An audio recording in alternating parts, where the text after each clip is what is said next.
Yo, what's up fellows, welcome to the latest episode of Space. I'm Luke, and in today's video, I'm going to be doing some mods on the chest part of this Gundam ground type from KK model, and I will also be adding LEDs to the head sensor, eyes, and thrusters, plus a full post-shading paint job to finish it off. Let's not waste any time and let's dive right in. I reviewed this Gundam ground type and overall the quality is pretty solid. Compared to Bandai kit, it's also way more affordable, which makes it a great test bed for mods and painting practice. If you are curious about articulation, runners, or general build quality, feel free to check out my full review, it's already up on my channel. Since we're gonna paint this thing, we need to sand and clean up the parts first. I've got my usual setup here, a metal block, sanding sponge, and regular sandpaper. Honestly, I don't use the metal blocks that much. They don't feel that natural in my hand and it's kinda hard to control how much material I'm taking off. So most of the time I just sand by hand. One great thing about this kit is that most of the knock marks are well hidden. I can just slice them off with a hobby knife, and for small bits of flesh around the edges, a quick scrape with a blade works just fine. I usually go with 800 grade sandpaper, that's my go-to. When I first started building, I used to go all the way up to 2000 grade, but these days I feel like 1000 is already more than enough. And honestly, for painting, you don't need super fine sanding anyway. For seamline like the one on the ankle armor, just a pass with 800 and 1000 grade sandpaper usually does the trick. For curved parts, I like to use the sanding sponge. The ones from 3M come in 3 grades, color-coded red, green, and blue, superfine, microfine, and ultrafine. Usually I just go through them in that order and call it down. There's also an annoying seam line at the base of the thigh part, and on both sides of the parts there are some panel line details, but they are a bit shallow, so I use the scraping tool to deepen them. If your hands are not super steady, you can always use some scraping tape to guide your lines. The shoulder armor also needs some panel line sharpening. The rest of the sanding process is pretty much the same across the other parts, so I will skip ahead a bit. As for the dust from sanding, you can just brush it off with an old toothbrush. The trickiest part of cleanup on this kit is the seam on the forearms, since the design is just a simple left and right shell, so I had to cut off the pegs inside the outer armor parts. The inner frame pieces also need to be trimmed a bit, so I can fit the gray frame parts back in after sealing the seam. For this, I used the super glue along with the CA activator. Compared to Mr. Simon, super glue sets much faster, so you don't have to wait forever before sanding. But the downside is, once cured, it's harder than the plastic itself, so sanding it down takes more effort.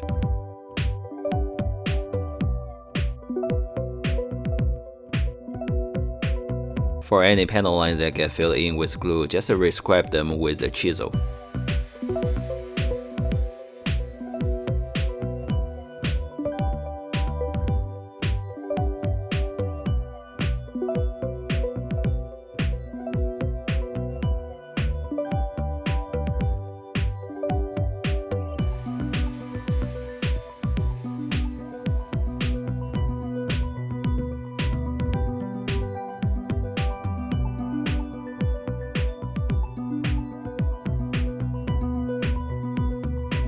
The weapon parts also need some seamline cleanup. The process is basically the same, so I won't go into it again here.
This time I wanted to do a little molding on the chest part.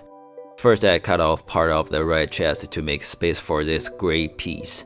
This leftover part was from a previous Gunpla kit. I also drilled out a larger hole on the left side of the chest, so I could fit in the metal tube I bought for detailing. It actually looked pretty cool at first, but in the end I scrapped both of these mods. I will explain why in a bit. Originally the wind detail on the chest was just one big yellow piece. It looked really basic and unconvincing, so I decided to make a more realistic looking vent using copper sheet. I used a 0.1mm thick copper sheet. You could also use ABS plastic, but it's hard to find in this thickness. Heating the copper a bit before cutting makes it softer and easier to work with. I sketched out the measurements with a pencil and then cut them out little by little with scissors.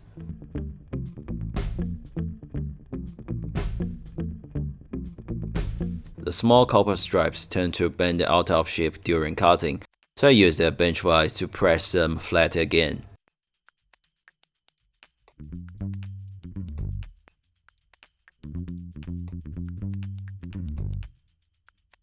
Then I glued the copper fins onto the white frame.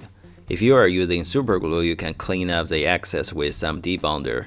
Originally, I wanted to space the fins out more, so that the inner parts I added earlier would still show through.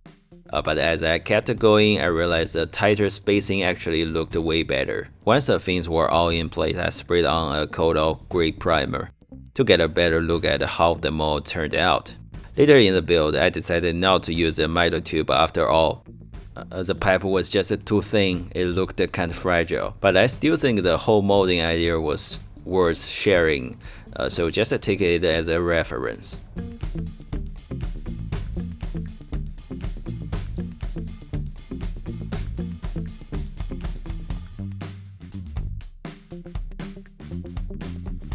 The original hands that came with the kit looked super rough, so I picked up a set of high-grade scale hands from Anubis as a replacement.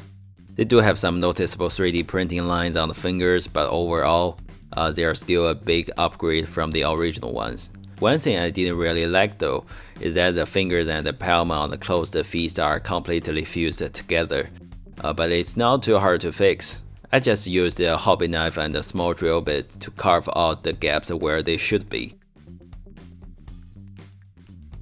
Now we're getting to the fun part, adding lights to the model. Let me show you the tools I have prepared. First up, a rechargeable micro lithium battery, the kind you usually find in Bluetooth earphones. Then I have got two colors of enameled wire, some 0805 size LEDs. I'm only using white ones for this build. Some pros can solder these tiny LEDs using just a solder wire, but you know that I'm not that skilled, so I stick with soldering paste. Works better for me. I also have two small switches, some header pins and sockets, and of course a soldering iron. Now let me sketch out a simple wiring diagram to explain how I plan to wire everything up. First is the wiring for the backpack. Two LEDs are connected in parallel with resistor, then connected to the battery. There is a switch in the circuit so I can turn the lights on and off. Also, the battery is connected to a set of header pins, which stick out from the backpack. Inside the main body, I have got 4 LEDs, each with its own resistor. All wired in parallel to the header socket I embedded in the body. There's a separate switch for this part of the circuit too, so once the battery runs out, I can just remove the backpack and then recharge it using a charging module. I know all this might sound a bit confusing right now, so let's jump into the actual build. These LEDs are tiny. If you are not careful, they will just fly off the table. You can see a little T-shaped mark on the LED. The horizontal line marks the positive side, and the vertical line marks the negative side.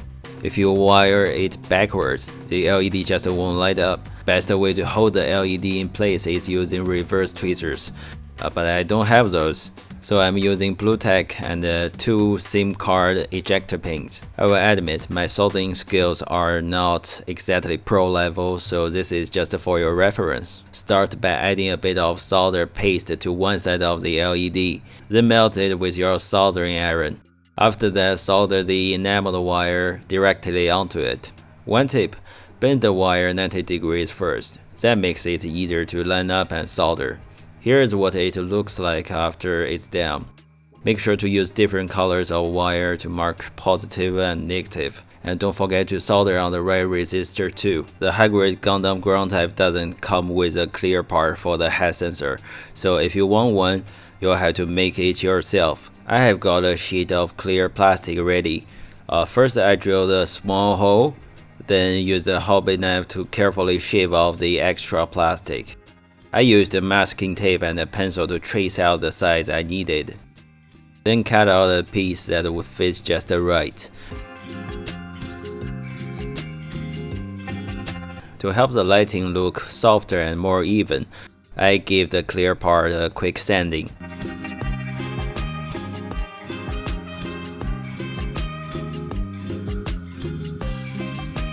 The sensor is supposed to glow green, but the green LED I had looked kinda cheap and harsh, so I went with white LEDs and used a piece of a Sprite bottle to get a soft green glow.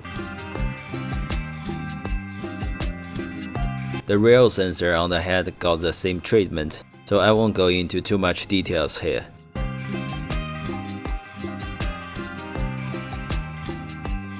Here's what it looks like when it's all put together.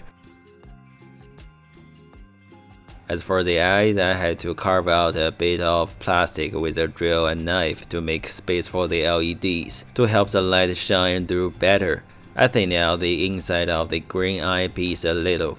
Then I added a bit of tracing paper behind the eyes. It really helps spread the light more evenly. Next, I glued the LEDs into places where they belong.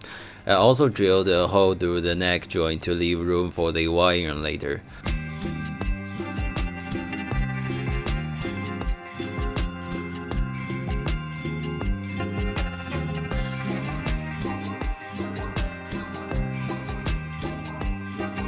Let's start with wiring the backpack. I clipped off the inner packs inside the backpack, so there's just enough space to fit the battery. The space in the backpack is super tight, so even the toggle on the switch had to be trimmed down. Some of the original plastic parts also had to be cut to make space. Here's the hole I drilled for the switch. And I also made a small hole in the switch itself, so I can flip it using tweezers.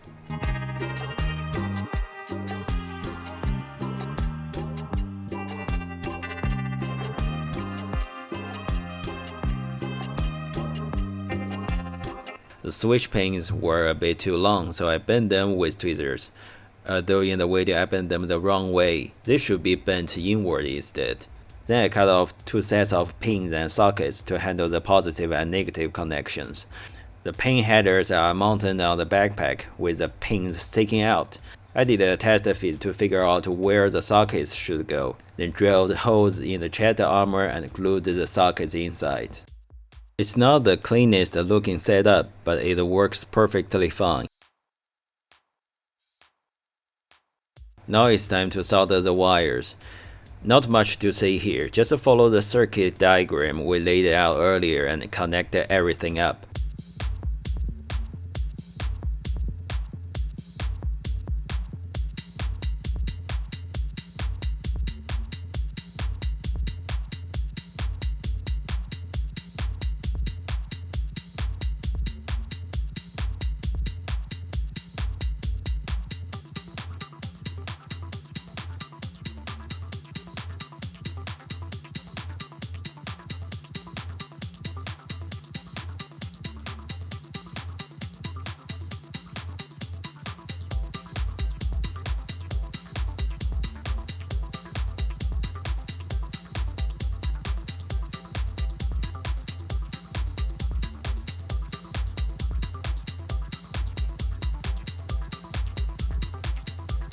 This is a charging module with a Type-C port.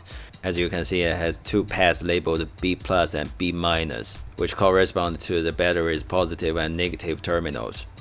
Just solder another 2 sockets to the pads. I only used 1 enamel wire here for the connection, but that caused some contact issues later. You will get better results if you use proper gauge wire instead. Later on, I fixed the design by using multiple strands of enamel wire, and that solved the problem. The charging module has two indicator lights, one red and one blue. Red means it's charging, and blue means the battery is fully charged. Now it's time for the final assembly, just hiding all the wires inside.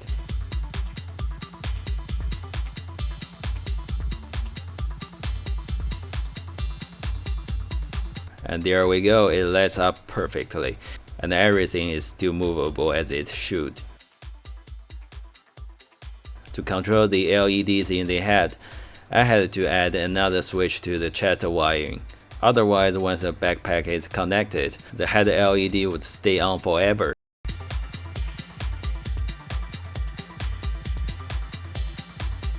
I drilled through the neck joint to route the wires.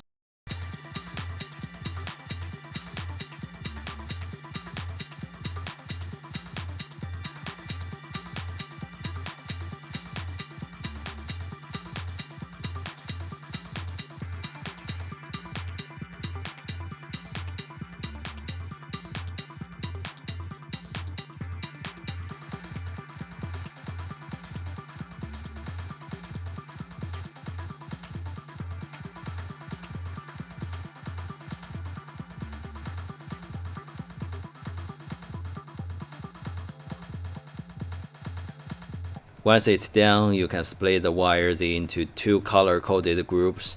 I soldered each group together and then wired everything up according to the circuit diagram with the switch and sockets wired in parallel.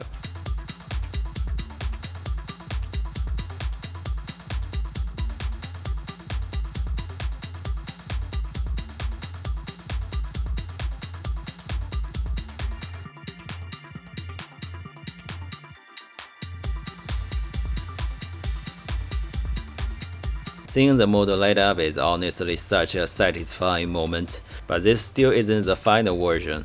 I saw the head LEDs looked a bit too bright, so I ended up adding some extra resistors. Alright, now it's time to move on to painting. We're about halfway through the video. If you are enjoying this kind of content, please don't forget to like, comment and subscribe. It really helps the channel grow. Your support makes a huge difference and helps me keep creating more. Thanks so much. First, I sprayed on a layer of gray primer to check for any imperfections.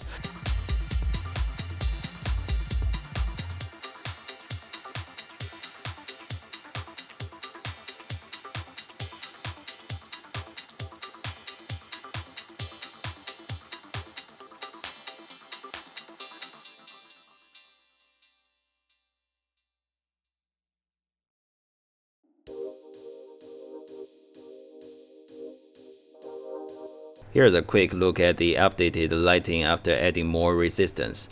I think the effect looks much better now. It's not overly bright or distracting, so it doesn't give off that toy-like vibe. But there's still a bit of light leakage at the front of the forehead. I will fix that in the next round of cleanup. Gray primer is really helpful when it comes to spotting surface flaws. To fix those, I used Mr. Hobby's putty and Mr. Simon S to fill in the gaps, then sanded them down nice and smooth.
As for the machine gun, the holes weren't fully opened up, so I took a drill bit and deepened each one. It's a super easy step, but it makes a big difference. Even if you are just snap building, I highly recommend doing this.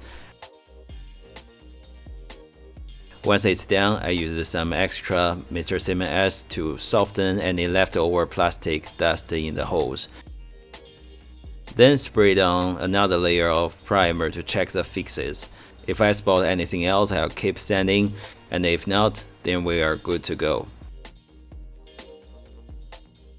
Let's turn on the LEDs and see how it looks overall.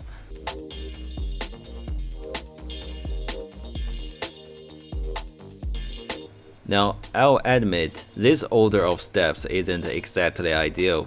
Normally you would want to install the lights after you have done the paint job, but I really wanted to show how the Gundam looks lit up in its raw, primed state, and honestly, it looks pretty cool. You might notice some uneven color on the surface.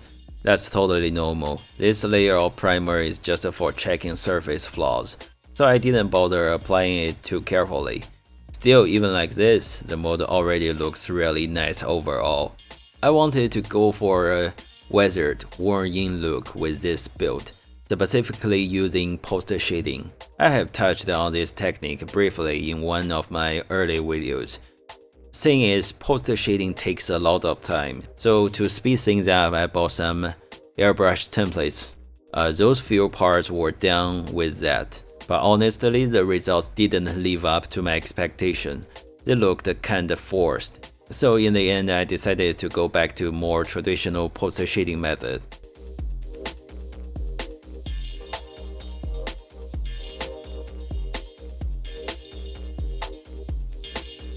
After disassembling the model, the first step is to lay down a black primer base. One important note, take out the yellow and red parts separately. Bringing those colors over a black base tends to make them look really muddy.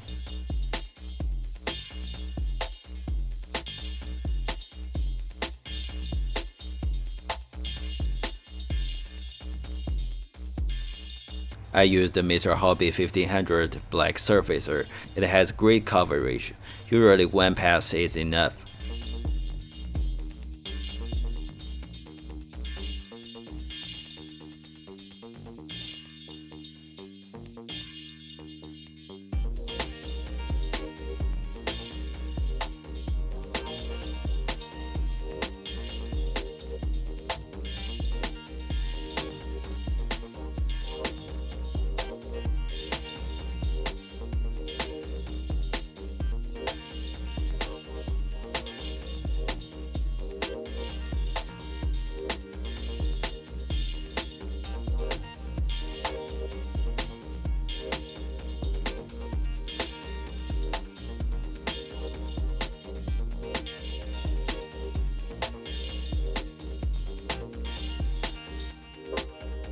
While you are spraying the primer, it's also a good chance to do some small area painting and masking.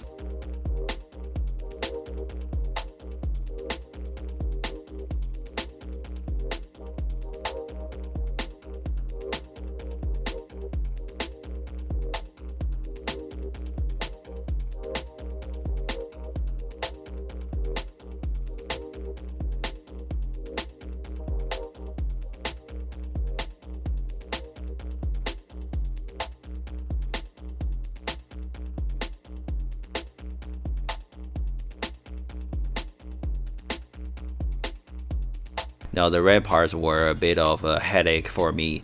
I tried a few different methods. At first I went with a classic pre-shading approach, black and white undercoat followed by red top coat, but it still looked kind of dirty and dull to me, so I washed off the paint and started over. This time I laid down a neutral prime first. White or gray is fine, just not black.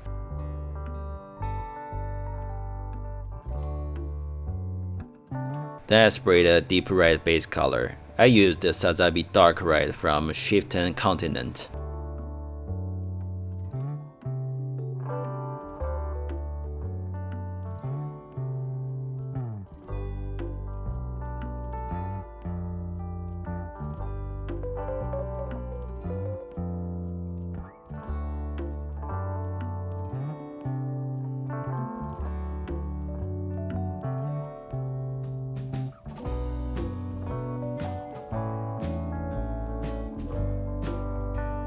The finish looked kinda like a liver red, rich but slightly muted. Next, I mixed the Sazabi light red with a bit of Carmine red to create a highlight color. This highlight mix needs to be thinner than your usual base coat, and I added a few drops of retarder to help prevent the tip clogging during airbrushing. Now let's get into the actual poster shading part. First, I took off the airbrush cap to get better control over the spray. Then I started laying out highlight color 1 using a super low paint flow.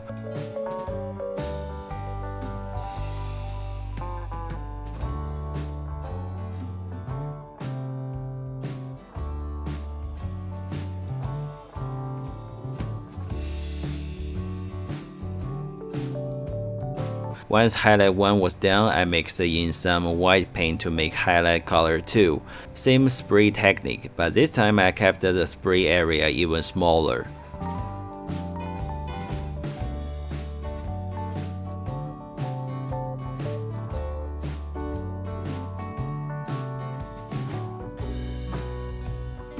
After that, I tried doing some weathering using Mr. Hobby's weathering product. But honestly, it didn't make that big of a difference, so yeah, just treat that part as a fun little extra.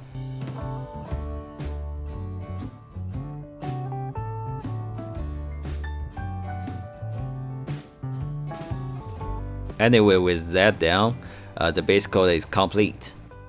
Now we move on to the main color layer. I used the Vallejo 71085 Ferrari red, thin down with Vallejo's reducer.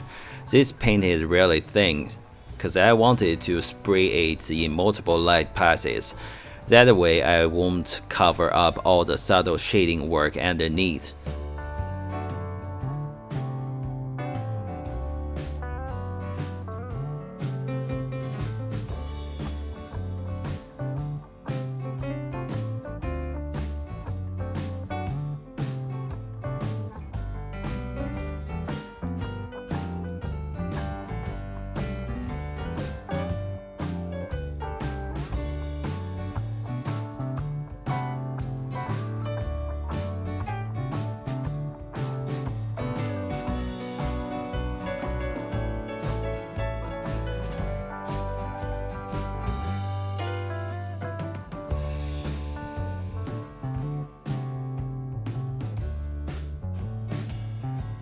Let's take a more systematic look at the poster shading technique.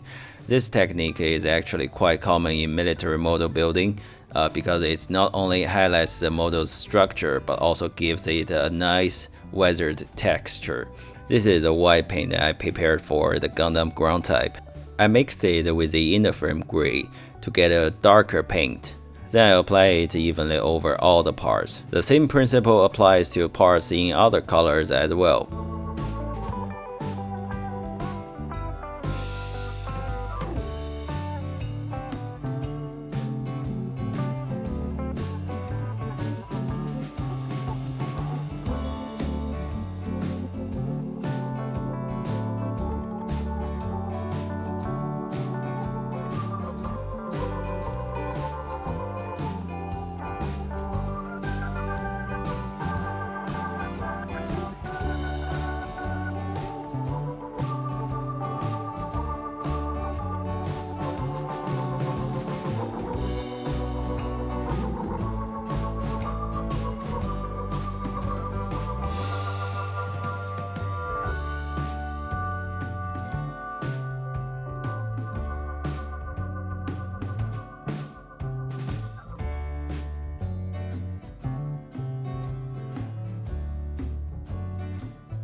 Once that's done, I move on to the original color to start building that mottled look.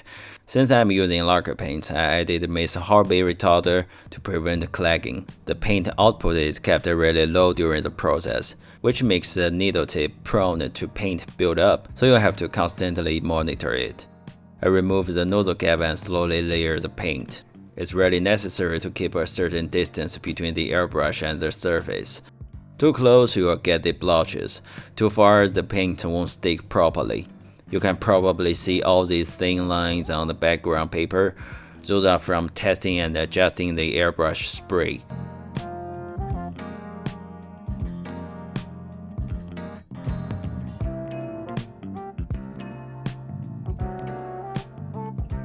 For larger parts, I tweak the knob at the back of the airbrush to slightly increase the paint flow. It might look like a really advanced technique, but honestly, after doing it on 3 or 4 parts, you'll get the hang of it. The real challenge is putting up with the air compressor noise. It's just seriously loud.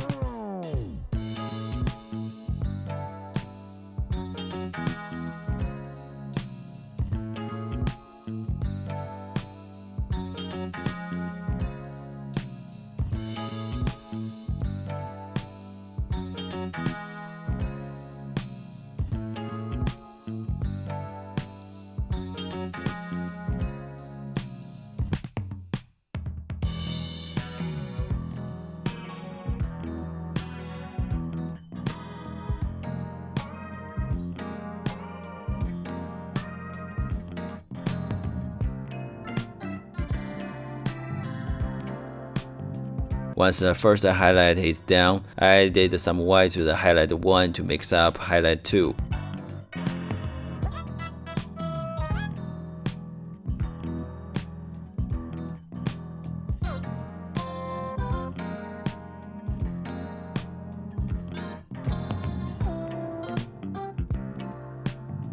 And if you noticed, the paint area for each color gets smaller. The base coat covers the entire part.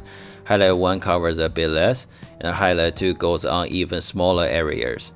There's an annoying thing about this technique. You have to clean your airbrush completely before spraying, otherwise you will end up with some gross little paint fibers or dots on the surface. Some viewers pointed this out back when I made my first video on poster shading. It said, hey, your paint job doesn't look very clean. Well, there are 2 possible reasons for that. First is the environment you are painting in. Dust or tiny particles in the air might stick to the surface during spraying, or when the air pressure is too strong during spraying, especially over narrow areas, you can get paint particles bouncing back and sticking to your model. This tends to happen more often on parts with sharp edges or deep recesses. If you guys have any tips on how to reduce paint particle bounce back, feel free to drop them in the comments. I'd love to learn from you too.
All the painting is finally done. Let's test the wiring to make sure everything is working properly. Honestly, adding LEDs for the first time was a struggle.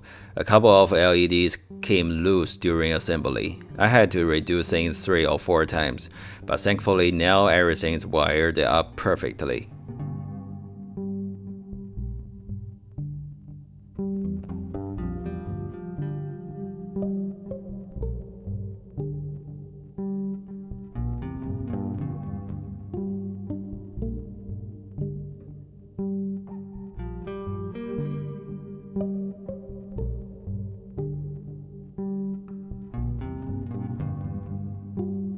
This kit came with a huge decal sheet, but I wanted to keep the look clean and minimal, so I didn't apply that many.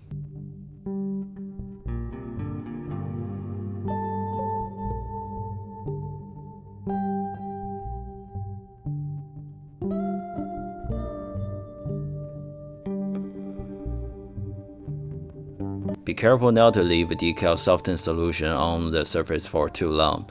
It can eat away the paint. I have definitely learned that the hard way. If you need to use a lot of softened solution, I highly recommend spraying a gloss coat first.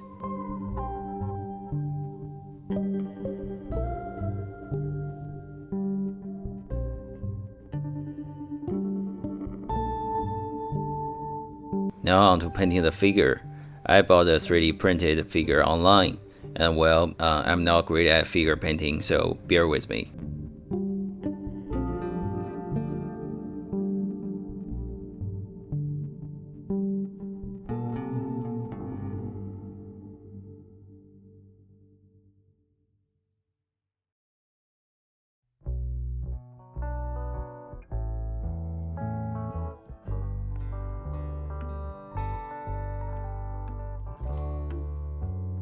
After that, I sprayed a matte top coat from Jumpwind.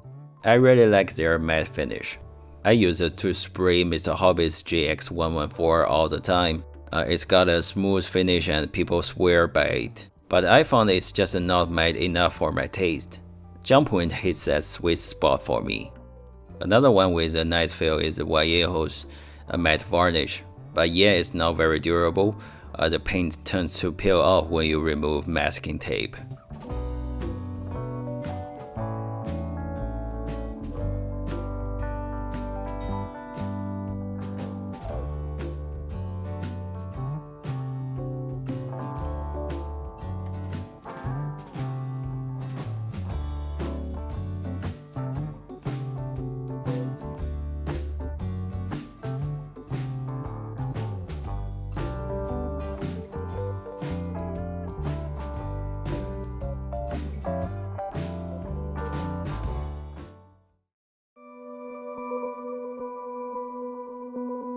Alright, we're just about done building the Gundam ground type. If you enjoyed this video, don't forget to like, comment, and subscribe. I'm Luke, and I will see you in the next one.